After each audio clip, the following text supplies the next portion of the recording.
చలి రాత్రి ఎదురు చూసే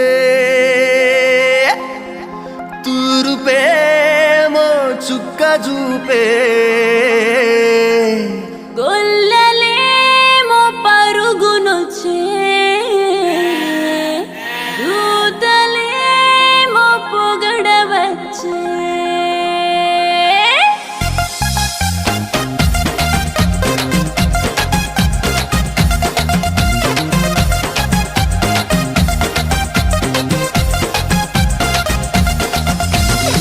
రాత్రి ఎదురు చూసే తూరుపేమో చుక్క చూపే గొల్లలేమో పరుగునొచ్చే దూతలేమో పొగడవచ్చే పుట్టాడు పుట్టాడు రో రాజు మెస్సయ్య పుట్టాడు రో మన కోసం పుట్టాడు పుట్టాడు రో రాజు మెస్సయ్య పుట్టాడు రో మన కోసం